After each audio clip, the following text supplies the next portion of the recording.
Coucou tout le monde et re-bienvenue donc à mes abonnés. Bienvenue aux nouvelles personnes sur cette chaîne. Moi, c'est Selena et sur cette chaîne, donc, on mettra en avant donc toutes les personnes, en tout cas tous les projets qui se font sur le continent africain et qui impactent donc positivement le continent. En deuxième lieu, on va valoriser donc le continent africain avec tout ce qu'il y a de tout simplement magnifique sur le continent, que ce soit par rapport aux langues, que ce soit par rapport à la gastronomie, au tourisme, à vraiment pas mal de choses. Alors aujourd'hui, qu'est-ce qu'on va voir sur la chaîne ? Ou en tout cas de quoi est-ce qu'on va parler sur la chaîne? On va parler de sport, donc le thème ce sera le sport, plus précisément les Jeux Olympiques. Donc j'ai le plaisir d'avoir avec moi aujourd'hui Babacar, donc Babacar Diledien. C'est quelqu'un que je connais donc depuis Dakar, donc depuis le Sénégal. On a eu à faire donc les bas ensemble et on a vraiment à partager pas mal de choses. C'est quelqu'un que j'apprécie beaucoup et qui fait partie maintenant donc du comité international donc des Jeux Olympiques.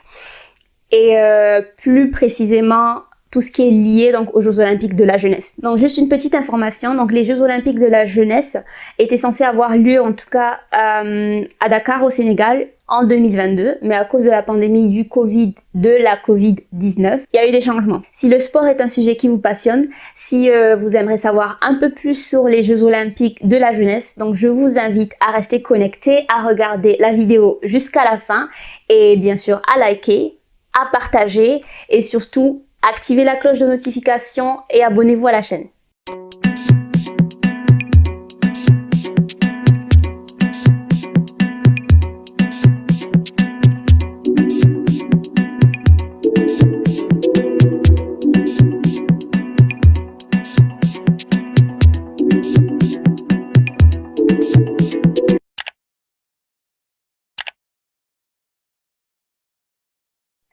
Bonjour Babacar, Bonjour, ça, comment est-ce que tu vas? oui, ça va bien et toi? Ça va très bien, merci. Bah écoute, merci d'avoir accepté d'être sur la chaîne avec moi pour pouvoir parler un peu plus de ce que tu fais, donc de sport en général, mais plus précisément des Jeux Olympiques et des Jeux Olympiques liés à la jeunesse. Est-ce que tu pourrais rapidement te présenter pour nos auditeurs? Merci beaucoup, Sarah. Je suis très honoré d'être ton invité aujourd'hui et ça me fait vraiment plaisir de te revoir. Pour me présenter rapidement, je m'appelle Babacar Diledien, comme tu l'as tantôt dit. Je suis né en 1993 à Dakar, au Sénégal, et donc forcément sénégalais. Je suis informaticien de métier et je m'active dans le monde du sport en général. En tant que bénévole. Donc, je suis affilié à plusieurs organisations sportives dans ma communauté, c'est-à-dire au Sénégal, comme à l'échelle internationale, notamment avec le Comité international olympique, où je suis ambassadeur des Jeux olympiques de la jeunesse et aussi membre de sa commission informatique. D'accord. À partir de quelle année tu as commencé avec le comité au fait des Jeux Olympiques? Avec le Comité des Jeux olympiques, c'est récent vraiment. C'est depuis mi-2017, début 2018, avec les Jeux olympiques de la jeunesse de Buenos Aires en 2018. Mais avant ça, bon, j'étais impliqué dans le milieu du sport depuis le bas âge, bien sûr. On a toujours milité en tant qu'athlète. Maintenant, on change de casquette à chaque fois qu'on grandit. On passe de statut d'athlète au statut de coach et maintenant de manager. Eh ben, écoute, c'est super. C'est un beau parcours. Donc, Babacar, là, on va vraiment se concentrer que sur le sport et précisément sur les JO, donc les Jeux Olympiques de la jeunesse. Est-ce que tu peux nous dire ce que c'est et en quoi est-ce que ça consiste? Et est-ce qu'ils sont liés d'une façon ou d'une autre donc, aux Jeux Olympiques qu'on connaît ou est-ce que c'est une entité complètement séparée, complètement à part? Les Jeux olympiques aujourd'hui, les Jeux olympiques de la jeunesse comme les grands Jeux olympiques sont une brand du Comité international olympique. Ils appartiennent tous au Comité international olympique. Peut-être ce sont des départements différents, mais c'est la même chose. Alors, contrairement aux grands Jeux, les Jeux olympiques de la jeunesse, on y retrouve trois volets, c'est-à-dire l'aspect sportif, l'aspect culturel et l'aspect éducatif. Parce qu'on a des jeunes qui sont là entre 14 à 17 ans et donc, on se doit de les éduquer, on se doit de leur montrer les cultures des autres pour qu'ils se préparent un peu à participer au grand jeu. D'accord. Alors, Babacar, est-ce que tu peux nous dire depuis quand est-ce que ça existe, donc cette spécialité des Jeux Olympiques pour la jeunesse, Et quelle tranche d'âge ça concerne? Donc, quelle est la tranche d'âge, je ne sais pas, maximale ou minimale aussi? Et est-ce que ces tranches d'âge-là sont séparées? Ou bien on met toutes ces personnes-là, tous ces jeunes-là, euh, dans la même catégorie? Tu sais, les Jeux olympiques de la jeunesse existent depuis 2010 seulement. C'est comme les formats des grands jeux, il y a les jeux d'hiver, il y a les jeux d'été. Mais vous savez, tout le monde, ce sont les jeux d'été qui sont plus connus du peuple. Et donc, depuis 2010, les premiers jeux ont eu lieu à Singapour. Après, il y a eu, entre-temps, en 2012, il y a eu des jeux d'hiver. Après, en 2014, des jeux de Nanjing. Et en 2018, les Jeux de Buenos Aires. Tout ça sont les Jeux d'été parce que ce sont les plus connus. Et donc, les tranches d'âge qui sont autorisées, c'est de 14 ans à 17 ans. C'est-à-dire, ils sont faits de sorte que les jeunes ne peuvent y participer qu'une seule fois.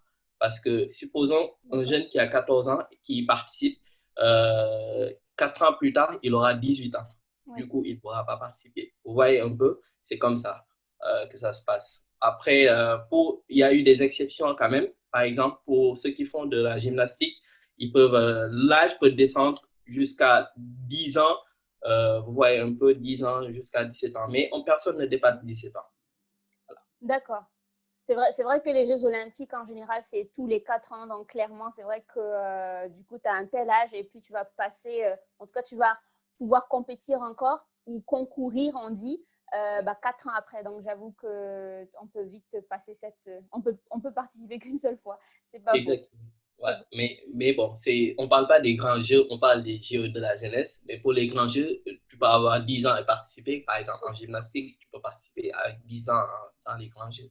C'est juste que tu as peu de chances pour avoir des médailles, par contre. Si j'ai bien compris, tu me dis si je me trompe, ça veut dire que c'est-à-dire ceux qui sont dans cette tranche d'âge de la jeunesse pour les Jeux olympiques, Mhm. ont quand même le droit de participer ou de concourir s'ils veulent avec la classe, on va dire le standard. Effectivement, en effet. Ouais. Ok, Ceux qui participent au petit jeu, ils peuvent participer aussi automatiquement au grand jeu. Par contre, ceux qui participent au grand jeu ne peuvent pas le faire pour eux. je vois, ok. Les petits jeux sont un passage pour les grands jeux, en grosso modo. C'est pour mieux préparer les athlètes et on le voit de plus en plus, les athlètes qui participent aux petits jeux, la plupart du temps, quand ils participent aux grands jeux, ils remportent des médailles. Et du coup, ce sont quand même, c'est le même schéma, c'est-à-dire ce sont les mêmes épreuves. Exactement, Ok, exactement. Rien ne change. On a les mêmes disciplines et on a les mêmes règlements. d'accord. Merci beaucoup pour la clarification, Babacar. Du coup, Babacar, est-ce que tu peux nous parler aussi de la partie paralympique des Jeux olympiques de la jeunesse? Vous savez, les Jeux de la jeunesse ne sont pas encore très réputés. On est en train de travailler dessus, le département qui gère ça est en train de travailler dessus pour voir chaque année comment améliorer. Vous savez, on essaie de grandir comme avec les grands Jeux, les Jeux Mhm. olympiques que vous connaissez. Par exemple, on essaie d'atteindre l'égalité des genres au fur et à mesure qu'on avance. On essaie de perfectionner, de donner la chance à tout le monde pour participer, à tous les pays, inviter certains pays aussi qui n'ont pas de qualification. Tout ça, ce sont des copies qu'on a eues sur les grands jeux. Et Mhm. donc, ce sont des phases tests également pour participer aux grands jeux. Par contre, les Jeux paralympiques n'ont pas encore été démarrés avec les petits jeux, c'est-à-dire les Jeux de la D'accord. jeunesse. Il n'y a pas encore ce format-là. Mais certainement, dans les années à venir, ça ne va pas tarder. D'accord, mais c'est quelque chose que vous avez quand même pris en compte. Oui, oui. Comme je disais tantôt, les Jeux de la jeunesse sont une phase préparatoire aux grands jeux et aussi on copie les grands jeux, ce qu'il y a dans les grands jeux vers les petits jeux, mais il faudrait beaucoup plus de main-d'œuvre, il faudrait beaucoup plus de ressources pour pouvoir organiser ça. Je vois. Par rapport à ce que tu viens de mentionner, que vous avez besoin de beaucoup plus de main-d'œuvre, vous trouvez que l'effectif n'est pas encore assez pour pouvoir développer tout ce que vous aimeriez développer, notamment la possibilité d'avoir ce côté paralympique aussi. Organiser les petits jeux n'est pas pareil qu'organiser les grands jeux. Parce que en termes de financement déjà, le coût n'est pas le même. En termes de logistique, c'est pas la même chose également. Donc, si tu inclus les Jeux paralympiques, tu sais, les Jeux paralympiques, ils démarrent après les Jeux olympiques. Non. Ok. Donc, si tu veux faire toute cette organisation, ça va encore coûter beaucoup plus cher à l'organisation, c'est-à-dire le CIO et tout. Alors qu'en ce moment, ils ne sont pas encore prêts à développer cet aspect-là. Ils essayent de réduire les coûts pour le moment pour ne pas que ça atteigne le budget des grands jeux pour le moment. Ouais, écoute, j'espère que ça pourra se faire rapidement pour que tout le monde ait aussi sa chance, quoi, et puisse profiter de ces opportunités. Babacar, est-ce que tu peux nous dire quel est ton rôle dans, dans toute cette organisation? Alors, mon rôle, il est plus ou moins simple, je dirais. Nous sommes des ambassadeurs des Jeux de la jeunesse. Nous sommes supposés faire la promotion de ces Jeux-là, et aussi encadrer les délégations qui y participent et faire Mhm. de sorte qu'ils aient une bonne expérience de ces Jeux-là et profiter pleinement de tous les aspects qu'offrent ces Jeux. Tantôt, je vous ai dit qu'il y a le volet sportif, mais également il y a le volet éducatif et le volet culturel. Donc, nous, notre rôle, avant les Jeux, c'est de faire la promotion des bonnes valeurs, le comportement de l'athlète et tout. Durant les Jeux, c'est de montrer tous les aspects des Jeux et inviter les athlètes à participer à toutes les activités qui s'offrent dans le village et en dehors du village. D'accord. Présent dans quel pays? Puisque je suis sénégalais, le travail se fait en amont au Sénégal d'abord, parce que on prépare toujours les jeunes qui doivent participer aux Jeux de la jeunesse. On les prépare, on fait des formations avec eux, on fait de la sensibilisation auprès d'eux, on fait des activités avec eux. Et tout ça, c'est à travers nos comités nationaux olympiques que nous faisons ça. Après, à l'approche des Jeux et durant les Jeux, nous sommes sous le brand du comité international olympique. Donc, D'accord. nous pouvons chapeauter d'autres délégations, nous pouvons travailler en collaboration. Supposons que je suis sénégalais, je peux travailler en collaboration avec une délégation américaine, une délégation canadienne. Voilà. Donc, peu importe là où je suis, je peux être invité à participer à des séminaires un peu partout dans le monde, à Lausanne également, où se trouve notre siège. Ok, d'accord. Est-ce que tu peux nous dire quel est ou quand est-ce aura lieu le prochain événement dans les Jeux olympiques de la jeunesse et dans quel pays est-ce que ça aura lieu? Alors, normalement, les prochains Jeux de la jeunesse devaient se tenir à Dakar, au Sénégal. Mais tu sais, avec la situation pandémique qui sévit un peu partout dans le monde, on a dû reporter ça à l'année 2026. Donc, entre-temps, il y aura peut-être, le CIO n'a pas encore choisi de pays hôte pour organiser les Jeux olympiques de la jeunesse. Donc, nous ne savons pas exactement.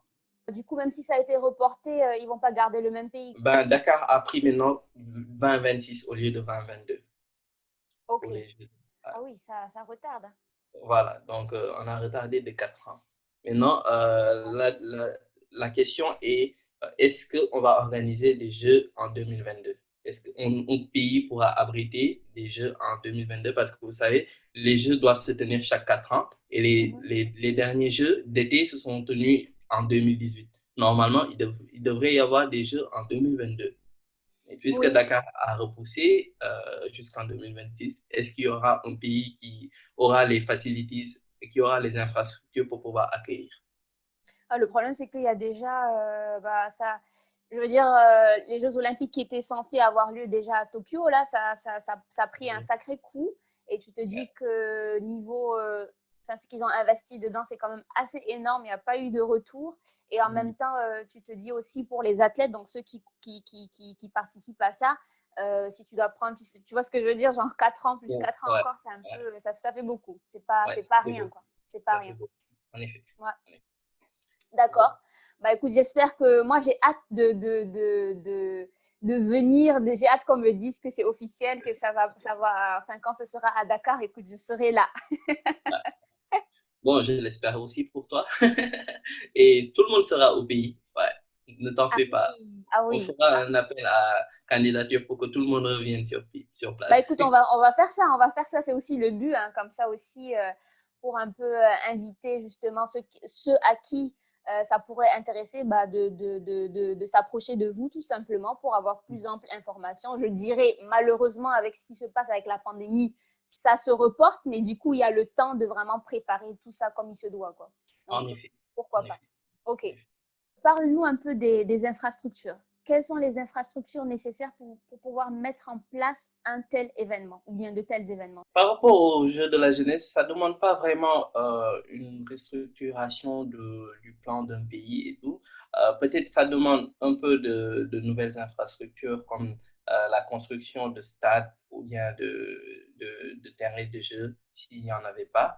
Mais c'est pas comme les grands jeux parce qu'avec les grands jeux, ils sont beaucoup plus demandants en question d'infrastructure et tout parce qu'il faudrait rénover les routes, il faudrait construire des hôtels, il faudrait tout. Parce que, en fait, l'audience des jeux de la jeunesse n'est pas la même que l'audience des grands jeux. Donc, Ouais. ça n'accueille pas beaucoup de monde. Voilà, donc il suffit d'avoir 5 à 10 hôtels, ça ira, des grands hôtels bien sûr. Euh, je dirais 3 à 4 grandes infrastructures comme des stades et ça peut le faire. Voilà. Ça ne demande pas trop, contrairement aux grands jeux. C'est pour ça on peut proposer ça à n'importe quel pays. C'est vrai que quand tu regardes voilà, à l'échelle des Jeux olympiques, en soi, c'est vrai qu'il y a quand même pas mal de monde. J'imagine que c'est pour ça que je dis que c'est assez triste, hein, parce que j'imagine qu'ils ont investi beaucoup pour les Jeux olympiques de Ouais, Tokyo de et que là, Tokyo. le retour sur investissement, là, il n'est pas là. Donc, ça doit pas être facile du tout. C'est Ça doit clair. pas être facile. Avec les grands jeux, on te demande de faire beaucoup de travaux. Il Ouais. faudrait que tu puisses présenter un plan d'édition qui est énorme, vraiment béton, contrairement aux petits jeux. Tu présentes un plan d'édition, mais le plan d'édition, il ne demande pas vraiment de matière, quoi. Tu vois, un peu. Je vois. On pourrait un peu parler, ou est-ce que tu pourrais nous dire, toi, ce que tu en penses, quel est l'impact donc du sport, tout simplement, sur les jeunes et quels sont les avantages donc, du sport pour un pays, donc par rapport à tout ce qui est géopolitique, par rapport à tout ce qui est économique.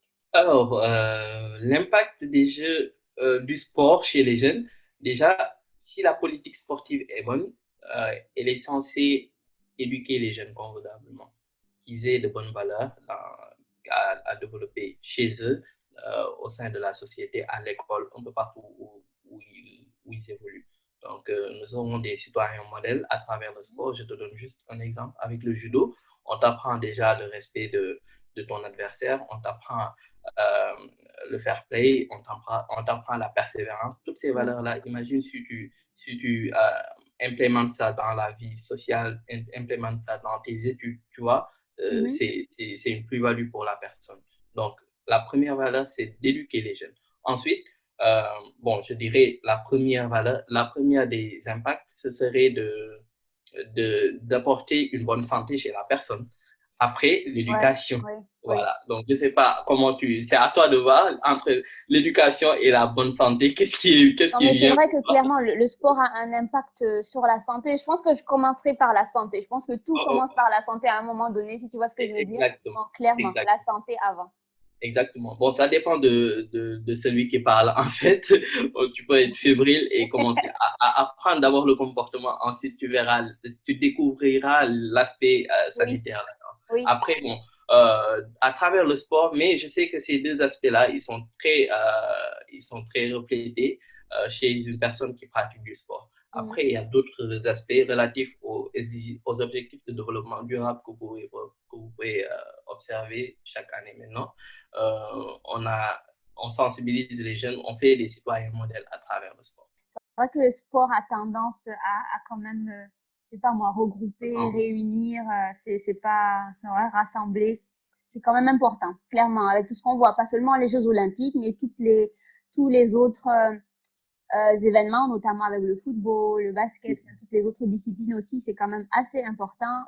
Enfin, ouais, ça a son rôle à jouer. Donc déjà, personnellement, donc individuellement par rapport à la personne qui fait ça, ou bien bah, tous ceux qui sont autour, hein, que ce soit l'organisation, pas mal d'autres choses. Exact. Et pour parler de géopolitique, d'aspect économique, tu sais, organiser les Jeux Olympiques, ça amène déjà du tourisme dans ton pays Oui. et qui parle de tourisme parle de rentrée d'argent et rentrée d'argent, ça impacte dans l'économie du pays. Parler de géopolitique, c'est se faire connaître. Aujourd'hui, Mm -hmm. beaucoup de personnes qui ne connaissaient pas le Sénégal, euh, quand quand ils entendent que les Jeux de la jeunesse vont s'organiser au Sénégal, ils vont taper directement où se trouve le Sénégal. Ah Et ouais. ils sauront où se trouve le Sénégal, dans quelle partie. Ils ont hâte la plupart du temps à découvrir ces pays-là.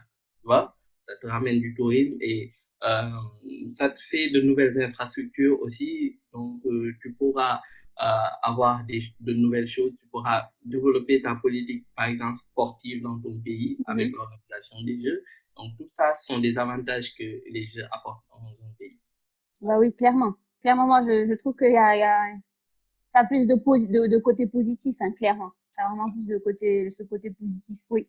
Et je Pas du pourrais tout. te donner beaucoup d'exemples parce que avec les jeux qui se sont faits dans les années passées, Mhm. après évaluation du, de l'apport que ça a fait dans le pays, mais ce sont que des points positifs en tout cas. Parce que déjà, avec la construction du village olympique Mhm. qui pourra être réutilisé, par exemple, euh, à d'autres fins. En Argentine, si je te donne l'exemple, le village olympique qui a été construit pour les athlètes, les 4000 et quelques personnes, ils ont été redistribués à la population pour qu'ils habitent là-dedans. Ah ouais, c'est bien ça. Ah Ouais. oui, quand même. Ok. Donc, tu vois un peu, tout ça, ce sont des aspects positifs que l'organisation des Jeux amène dans un pays. Je vois, c'est pas quelque chose qui se met en place, on va dire, par rapport au jeu, donc par rapport à cet événement-là, et puis après, on n'en entend plus parler. Donc, c'est vraiment quelque chose qui va être continu, qui va être bénéfique aussi pour la population, clairement. Ok. Effectivement, on fait de sorte que ce soit sustainable, que ce soit durable. Voilà. Ok, ok, d'accord. Babacar, comment se passe la sensibilisation auprès des jeunes? Donc là, je dirais notamment au Sénégal et puis plus largement de façon globale. Sensibilisation auprès des jeunes, je pense que ça avance à petite échelle pour le moment. Bon, je sais, avec le report des Jeux, on avait déjà commencé le travail au niveau local et Mhm. avec la mise en place des projets et des programmes qui devaient se faire dans la capitale nationale comme dans les autres régions du pays. Mais avec la pandémie toujours qui est arrivée et ça a freiné l'élan de tout le monde, on n'a pas pu faire des campagnes de sensibilisation dans l'intérieur du pays. Et à l'échelle internationale aussi, là, c'était le rôle un peu du Comité international olympique qui devait faire la propagande des Jeux et tout. Mais Ouais. le travail, il reste le même. La digitalisation, la sensibilisation auprès de l'équipe du CIO, ça reste le même. Que ce soit que les Jeux soient là ou pas, c'est à l'approche que ça se fera, Inch'Allah. Mais pour le moment, au Sénégal, tous les projets avaient été mis en stand-by à cause de la COVID-19, je ne sais pas comment on dit. C'est ça, c'est la Voilà. Covid-19. C'est ça. Voilà. À Moi, je cause dis de la toujours le COVID. Covid, hein, mais bon, c'est la Covid-19. Bah, moi, je dis les deux, en tout cas. Voilà. Voilà. Donc, c'est ça. Mais le travail se fait, surtout au niveau des volontaires. On a essayé de, vous savez, avec les Jeux, vous accueillez des phases, des tests events et tout. Et donc, le pays organise des événements internationaux. On a essayé de regrouper une centaine de jeunes. Et en ce moment, on a un réseau de jeunes qui est très dynamique. On Mhm. essaie de faire des formations avec eux au niveau de l'Académie nationale olympique du Sénégal, by the way. D'accord. Donc, le travail se fait petit à petit et voilà, on gagnera du terrain avec le temps. Ok. Ok, bah du coup, ça promet quand même, c'est sur la bonne voie. Il y a quand même des gens qui s'y intéressent, petit à Ouais, petit. ouais, ben, on a beaucoup de requêtes dans ce sens-là, surtout au Sénégal. Même à l'échelle internationale, on leur a dit que pour candidater, être membre du comité d'organisation, c'est pas encore ouvert pour le moment, mais Mhm. on n'hésitera pas à partager les informations avec eux. Parce que tout le monde veut découvrir le Sénégal aujourd'hui, comme je te disais tantôt. Les gens, ils ont hâte de venir en Afrique, ils ont hâte de venir au Sénégal, découvrir ce beau pays et travailler dans le comité d'organisation. Ok. Bah, il faut absolument que. Là, c'est mon but, hein, il faut absolument mettre l'Afrique de façon générale en avant. Il faut absolument. Parce En il y a effet. juste énormément de bonnes choses, énormément de choses à faire, énormément de choses à découvrir aussi. Donc, écoute, pourquoi pas. En effet, d'autant plus que ce sont les premiers Jeux que l'Afrique organise. Donc, nous nous Ah devons oui. aujourd'hui de faire honneur à toute l'Afrique et voilà, de rendre cet événement-là inoubliable pour tout le monde. Ah oui, c'est le premier. C'est vrai que là, comme ça, c'est vrai que je me suis pas forcément penchée de façon spécifique, mais ok, le premier. Oui, c'est le premier. Il faut qu'on casse tout là. C'est le premier, ce sont les premiers Jeux olympiques que l'Afrique organise.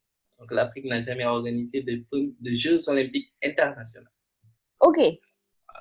Maintenant, vous savez, il y a les Jeux continentaux, mais c'est différent des Jeux Mhm. internationaux. Voilà. D'accord. Intéressant tout ça. Babacar, il y a un point qui me tient quand même à cœur de façon générale. Et puis là aussi, du coup, précisément, comment c'est de ce sujet qu'on parle aujourd'hui. Comment se passe l'intégration des jeunes filles, puisqu'on parle des Jeux olympiques de la jeunesse ici, des jeunes filles euh, dans le sport. Donc, comment ça se passe? Comment c'est le quota? Comment est-ce qu'on essaie de justement d'avoir un certain équilibre et de les inciter justement à y participer? Une question très intéressante, Sarah, et ça me tient beaucoup à cœur également parce que ça fait partie de mes combats au quotidien et je dirais de nos combats parce que je suis avec une entité. Et donc, voilà. En ce moment, pour juste vous dire que la politique du Comité international olympique vise à atteindre le gender equality, l'égalité des genres. Durant les Jeux, par exemple, les Jeux de Dakar 2026, il y aura autant d'athlètes féminins que d'athlètes masculins. Donc, Ok.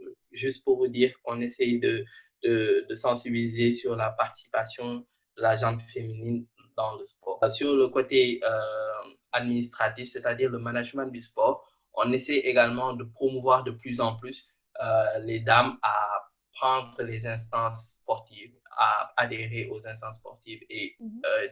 aspirer à diriger ces instances-là. Et donc, pour vous dire donner juste quelques exemples, par exemple, au CNO, le Comité national olympique sénégalais, s'il y a des dames aujourd'hui qui postulent pour un poste de vice-président ou bien de président, par exemple, je dirais, pareil, supposons, s'il n'y en a pas qui postulent au poste de président et qu'il y en a un qui postule pour être vice-président, s'il y en a une seule sur cinq hommes, on prendra d'office la dame. Voilà, pour inciter un peu, favoriser les dames, les inciter à vouloir travailler dans le monde du sport. Donc, c'est un travail qui se fait de plus en plus et on l'encourage avec plusieurs politiques. C'est vrai que c'est important aussi qu'il y ait, je veux dire, ce côté représentation, que tu sois représenté de manière générale, c'est quand même important. C'est-à-dire, je pense que le fait que les jeunes filles voient qu'il y ait justement de plus en plus de jeunes filles aussi qui y participent, ou bien, comme tu dis, qui sont dans ce côté management, va peut-être les inciter aussi à y participer. Là, maintenant, ce que je veux te demander, c'est est-ce que, par rapport à tout ce qui est mis en place justement pour développer tout ça, est-ce que tu sens quand même que les jeunes filles sont intéressées? Bah, tu sais, ben, pour parler de mon pays, en tout cas au Sénégal, tu sais, avec les réalités que nous avons, c'est un peu compliqué que les femmes participent au sport de haut niveau jusqu'à à un certain âge de leur vie, ils arrêtent de faire du sport parce que ce sont les réalités de la culture sénégalaise qui demandent ça. Elles se consacrent plutôt à d'autres activités, notamment liées à la scolarisation ou bien au foyer. Tu Oui. vois? Donc, c'est un peu compliqué. Mais on aspire de plus en plus aujourd'hui à avoir des dames, des filles qui participent au sport. Au bas âge, il n'y a pas de souci, mais une fois qu'elles deviennent grandes, c'est fini. Bah, c'est triste, Donc, hein. Et tout, on ouais, sait c'est très bien que vraiment le triste. sport, c'est quand même. Mais en fait, ce que je veux dire, c'est que c'est triste. C'est triste. C'est-à-dire le fait qu'elle ne participe pas aux Jeux Olympiques, ça c'est une chose, c'est-à-dire tout ce qui est compétition et tout. Mais le fait de ne même pas faire de sport, tu sais, de façon juste personnelle pour la santé et tout ce que cela implique, c'est ce que je trouve triste quand même. Mais quand même, on y travaille et les filles aujourd'hui, on essaie de sensibiliser les parents pour qu'ils laissent de plus en plus leurs filles à la pratique du sport et Mhm. qu'ils les encouragent également à continuer à avoir une carrière et tout. Voilà, parce que Ouais. c'est vrai que la stigmatisation aujourd'hui, elle est là. Quand tu vois une fille qui fait du sport à un certain niveau, on commence à te regarder, on commence à te stigmatiser et tout. C'est pas évident, mais bon, c'est toujours, on essaie de changer ce regard de la société-là et un peu partout dans le monde d'ailleurs. Donc, on encourage les filles à se renforcer les capacités, à être des leaders dans leur communauté et aussi à pouvoir s'assumer pleinement.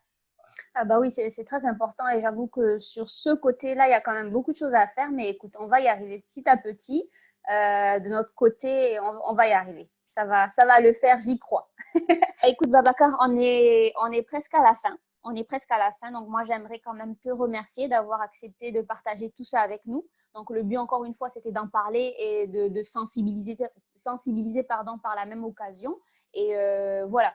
Et du coup, est-ce que tu aurais un message à transmettre à la jeunesse sénégalaise ou à la jeunesse en général? Alors, si je devais transmettre un message à la jeunesse sénégalaise d'abord, ce serait de croire en eux et de participer massivement aux activités sportives parce que ça peut leur apporter du bien-être déjà et ça peut éviter ça peut prévenir certaines maladies qui sévissent de plus en plus dans le monde, les maladies non transmissibles comme le diabète, les hypertensions, Ouais. que l'on diagnostique de plus en plus chez les jeunes. Et donc, on peut prévenir ces maladies-là en se mettant tout de suite dans le sport. Et après, ça peut nous aider dans notre développement personnel. Donc, j'invite tous les jeunes du pays à participer au sport parce que nous allons accueillir les prochains Jeux de la jeunesse. Et donc, il ne faudrait pas que nous soyons derrière. Il faudrait que nous donnions le bon exemple et tout. Voilà, c'est maintenant que le travail commence. Et si je dois m'adresser aux jeunes du monde, voilà, c'est de pratiquer dans les bonnes valeurs et voilà, de pouvoir être des rôles modèles dans notre société, que l'on dise que ce monsieur-là qui pratique du sport, cette dame-là qui pratique du sport, c'est vraiment un modèle dans la société. Voilà, nous sommes les porte-étendards de notre pays, nous sommes les porte-étendards de notre discipline. Donc voilà, nous devons inspirer. Merci beaucoup, Babacar. Bah, écoute, j'espère que l'audience en prendra note, et notamment les jeunes. Et bah, du coup, pour terminer, est-ce que tu peux nous dire, ou est-ce que, en tout cas, sur quelle plateforme on pourrait avoir plus d'informations, donc notamment tout ce qui est réseaux sociaux ou bien s'il y a des sites web, et comment vous contacter s'il y a notamment des gens qui seraient intéressés? Alors, l'information au niveau du Comité international olympique est centralisée sur olympique.org. Donc, olympique.org, ils peuvent trouver toutes les informations qui sont liées à ça. Et le CIO aussi développe des programmes pour encourager les jeunes à être des leaders dans leur société, encourager les athlètes à se préparer à l'après-carrière. Donc, vous pouvez trouver toutes ces informations-là, les informations relatives à l'organisation des Jeux olympiques et tout. Vous pouvez trouver sur olympique.org et sur les réseaux sociaux aussi, à travers le même texte, olympique.org ou bien olympique, vous pouvez nous trouver sur Instagram, Facebook. Sinon, moi, je fais partie également d'un programme qui est très intéressant pour les jeunes qui s'appelle IOC Young Leader, les Young Leaders du CIO. Donc, nous faisons la promotion des valeurs, nous faisons la promotion des jeux également. Et donc, nous faisons des projets qui sont très intéressants au sein de nos communautés. Donc, vous pouvez nous suivre, trouver également dans le site du CIO. D'accord, bah écoutez, moi je vais mettre tous les liens dont Babacar a parlé, là, je les mettrai en barre d'infos, donc pour que tout le monde ait accès, si toutefois vous êtes intéressé, et puis voilà, comme ça au moins c'est clair, c'est bon. Bah écoute Babacar, on a terminé. Merci encore d'avoir accepté de cet échange avec moi. Et je sais que là, tu es un peu fatigué Non, ça va. avec le décalage horaire, mais en tout cas, merci beaucoup. C'est un plaisir, Sarah. Bah écoute, je te dis à très bientôt et prends soin de toi. Et voilà, c'est la fin de la vidéo. Encore une fois, merci beaucoup à Babacar donc d'avoir accepté d'être sur la chaîne et de partager tout ça avec nous. Donc j'espère que la vidéo vous a plu et si oui, laissez un pouce bleu tout simplement pour me faire savoir que vous avez aimé la vidéo. Partagez, ça me fera encore plus plaisir et ça me montrera que vous avez effectivement aimé la vidéo. Et le dernier point, la dernière tâche à faire, c'est abonnez-vous à la chaîne, activez la cloche de notification et vous serez alerté à chaque fois que je poste une nouvelle vidéo. Sur ce, je vous dis à très bientôt. Prenez soin de vous. Et avant de vous quitter, je vous invite à me joindre sur mon compte Instagram. Donc c'est vraiment là où je serai beaucoup plus active, où on partagera plein d'autres choses qui n'ont peut-être rien à voir avec la chaîne ou qui auront des choses à voir avec la chaîne tout simplement. Bye bye.